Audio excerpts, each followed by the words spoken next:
अस्सलाम वालेकुम my family, कैसे हैं आप सब लोग। उम्मीद करती हूँ सब ठीक ठाक खुशहाल और सेहतमंद होंगे। तो जी आज के व्लॉग का जो आगाज़ है वो आज मेरी जगह पर ये चूंटियाँ कर रही हैं, जो कि आज किचन की शेल्फ की जीनत बनी हुई थी। थोड़ा सा भी कोई कतरा सा भी शेल्फ पर गिर जाए या इधर उधर गिर जाए, आजकल के मौसम में इस कदर चूंटियाँ आ जाती हैं। और मुझे इसी चीज़ से जो है ना बहुत जो है ना एलर्जी किस्म की आप कह लें कि होने लग जाती है कि जिस तरह से हम लोग किचन साफ़ करते हैं हर थोड़े थोड़े बाद फिर भी कोई ना कोई चीज़ जो है ना वो गिर जाती है। तो जी आज जो है वो मियाँ जी की पसंद का जो है खाना बनने लगा था।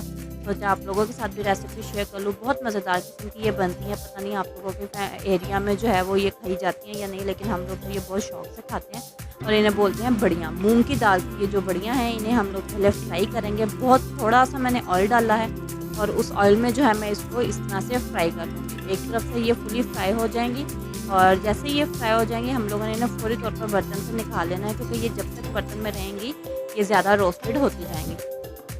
बहुत ज़्यादा हमने इनको नहीं करना है, हल्का हल्का कहीं कहीं शैलो फ्राई हो जाएगा तो हमने इसे निकाल लेना है। अब मैंने उसी बर्तन में जो है पानी डाला है तकरीबन 1.5 गिलास के करीब, और 1 प्याज, 1 बड़ा टमाटर और सब्ज़ मिर्चें जो है वो मैं ऐड करूँगी और उसके साथ ही बाकी के मसाले भी ऐड करती जाऊँगी। और इसकी हम लोगों ने एक थिक सी जो है वो ग्रेवी सी बना लेनी है। बहुत ज़्यादा हमने पतला नहीं इसको रखना है, थिक सा ग्रेवी का मिक्सचर बनाना है।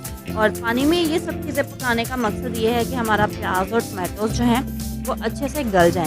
हमने इन्हें बिल्कुल गला हुआ बनाना है ताकि हम इनका एक पेस्ट बना सकें। और शोरबा उसका जो भी ग्रेवी हम बनाएंगे, आप लोगों की अपनी चॉइस है, आप शोरबा बनाएंगे ग्रेवी। मैं हल्की सी ये ग्रेवी वाला रखूँगी, ज़्यादा शोरबा नहीं करूँगी इसका।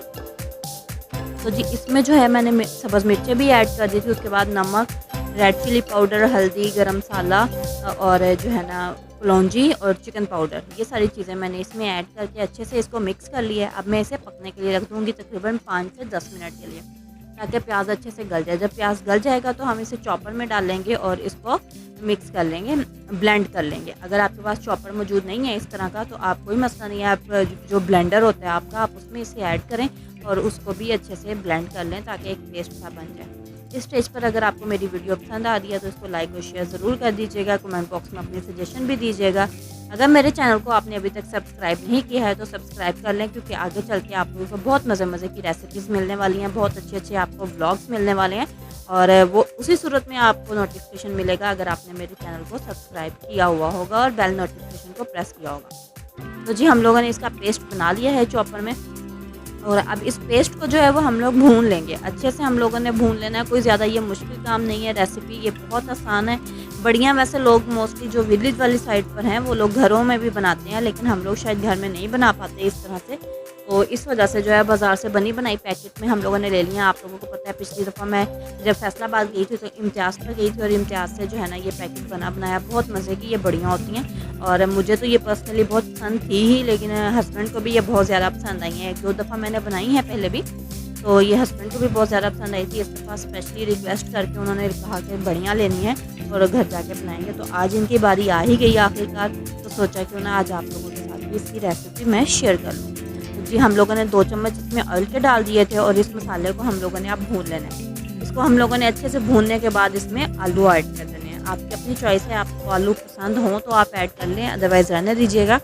लेकिन हमें आलू ज़्यादा पसंद है। कुछ हमें ये होता है कि फैमिली के अकॉर्डिंगली जो है ना वो हमें सालन थोड़ा चाहिए होता है, तो इस वजह से मैंने इसमें आलू ऐड कर दिए। आप लोग आलू चाहे तो आलू ऐड कर लें, चाहे तो आप चिकन ऐड कर लें, वो आपकी अपनी चॉइस है। आप लोग जो भी चीज़ चाहें ऐड कर सकते हैं इसमें। इस तरह से क्यूब्स में कट करके मैंने आलू ऐड कर दिए और अब इन आलूओं को हम लोगों ने अच्छे से गला लेना है। याद रखिएगा आलू अच्छे से गले हुए होंगे तो हमने इसमें जो फ्राई की हुई बढ़ियाँ हैं वो हमने इसमें ऐड करनी है। अगर आलू कच्चे हुए और बढ़ियाँ हमने इसमें ऐड कर दी तो क्या होगा कि बढ़ियाँ जो हैं वो खुलने लग जाएंगी, वो अपनी एक्चुअल शेप में नहीं रहेंगी। इसलिए हम लोगों ने इसको आलूओं को पहले से जो है वो अच्छे से गला लेना है।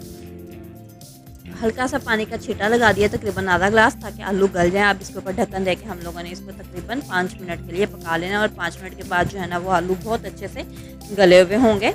और मीडियम टू लो फ्लेम रखिएगा, हाई फ्लेम करेंगे तो पानी खुशक हो जाएगा डेफिनेटली और आलू जो है वो कच्चे रह जाएंगे। इसलिए कोशिश करें मीडियम टू लो फ्लेम पर ही आप इस खाने को बनाएं।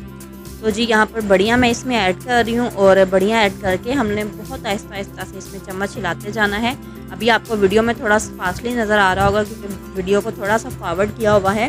और इस वजह से आपको ज़्यादा लग रहा होगा, वरना बहुत आहिस्ता आहिस्ता से हमने इसमें चम्मच चलाना है। और यहाँ पर जो है ना मैं इसमें चिकन क्यूब जो होता है ना वो एक ऐड कर रही हूँ, ऑप्शनल है टोटली। अगर आपको पसंद है, घर में मौजूद है तो आप ऐड कर दें, वरना रहने दीजिएगा। और चिकन क्यूब ऐड करके हम लोगों ने इसको अच्छे से पका लेना है ताकि मिक्स हो जाए। और इसके साथ ही हम लोग इसमें थोड़ा सा पानी ऐड कर देंगे ग्रेवी के लिए और इसको कुक कर लेंगे तकरीबन 4-5 मिनट के लिए हमने इसको कुक करना है। और धनिया जो है ना वो मैंने इसमें ऐड कर देना है साथ ही, ताकि एक अच्छी सी उसकी खुशबू आए और कलर आए। साथ ही हमारी जो बड़ियाँ हैं ना, अब इस शोरबे को हम लोगों ने पका लेना है। और जैसे ही ये पक जाएगा तो हम लोग इंशाल्लाह इसको जो है ना वो सर्व करेंगे। बहुत मज़ेदार किस्म का ये बनता है। आप चाहे तो चपाती के साथ खा लें, चाहे तो राइस बना लें वाइट, आप उसके साथ इसको खा लें।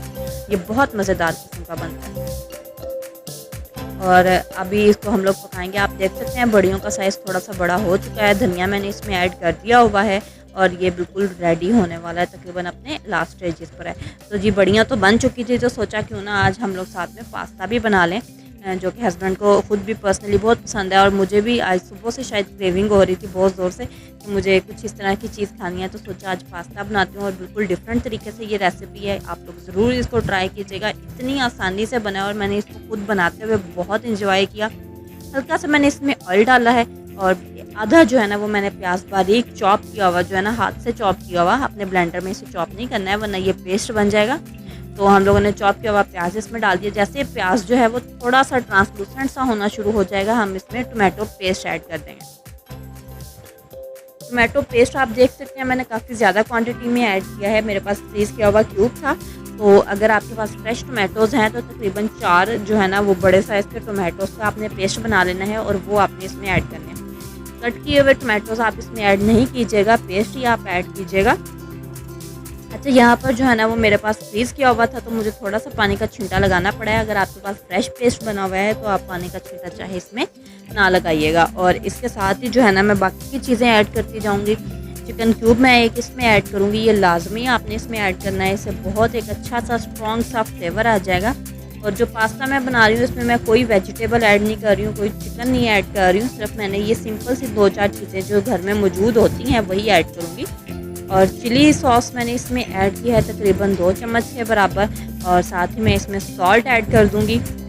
सोया सॉस और विनेगर मैं इसमें ऐड नहीं कर रही हूँ। सोया सॉस से इसका कलर ब्लैकिश की तरफ जाना शुरू हो जाएगा, इस वजह से हम ऐड नहीं करेंगे।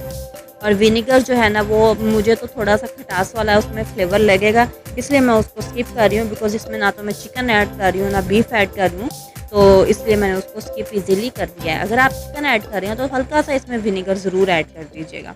साथ ही मैंने कुटी लाल मिर्च आधा चम्मच इसमें डाल दिया है और नमक इसमें डाल दिया। चिली गार्लिक सॉस मैं इसमें ऐड कर रही हूँ, अगर आपके पास मौजूद हो तो ठीक है, अगर ना हो तो आप चिली सॉस जो मैंने स्टार्टिंग में डाली थी वो आप उसकी क्वांटिटी को थोड़ा ज़्यादा बढ़ा लीजिएगा। मुझे जो है ना हर चीज़ का ऑल्टरनेटिव बताना जो है ना वो मैं शायद ज़रूरी समझती हूँ। आप लोग सोचते होंगे कि हर चीज़ के बारे में मैं कह देती हूँ, अगर हो तो डाल दीजिएगा। तो ऐसा है कि कुछ ना कुछ जो है ना वो घरों में, मैं खुद भी बहुत सारी यूट्यूबर्स की वीडियोस देखती हूँ, तो इतनी सारी चीज़ें ऐड की हुई होती हैं जो कि हमारे किचन की ग्रॉसरी सेक्शन में मौजूद नहीं होती हैं उस वक्त, लेकिन खाने को दिल चाहता है हमारा। तो इसलिए हम लोग चाहते हैं कि मैं ये ज़रूरी समझती हूँ कि अगर कोई चीज़ ना हो तो उसका अल्टरनेटिव हम लोग कोई ना कोई यूज़ करें।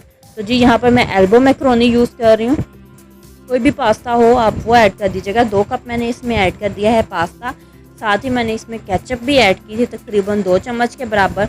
अब मैं इसमें पानी ऐड कर रही हूँ। पानी आपने इसमें इतना ऐड करना है कि आपकी मैक्रोनी जो है या पास्ता जो है वो एक सिर्फ डिप हो जाए उसमें। बहुत ज़्यादा आपने पानी ऐड नहीं करना, वरना ये इसकी असल शेप जो है ना वो ख़त्म हो जाएगी। अब हमने इसको बिल्कुल मीडियम टू लो फ्लेम पर तकरीबन 10 से 12 मिनट के लिए पकाना है और हमारा पास्ता जो है ना वो बहुत ही मज़ेदार किस्म का रेड सॉस पास्ता जो है वो रेडी हो जाएगा। आगे चल के मैं आपके साथ उसकी एक पिक शेयर कर दूँगी, जो कि मुझे जो वैसे वीडियो के दौरान जो है ना वो लेना भूल गया था। अब मैं रात के लिए चपाती बना रही हूँ, साथ ही पास्ता रेडी हो चुका है। ये कुछ इसकी फाइनल लुक है जो मैं पिक आपके साथ शेयर कर रही हूँ। उम्मीद करती हूँ आपको पसंद आएगा। मुझे दुआओं में याद रखिएगा। अल्लाह हाफ़िज़।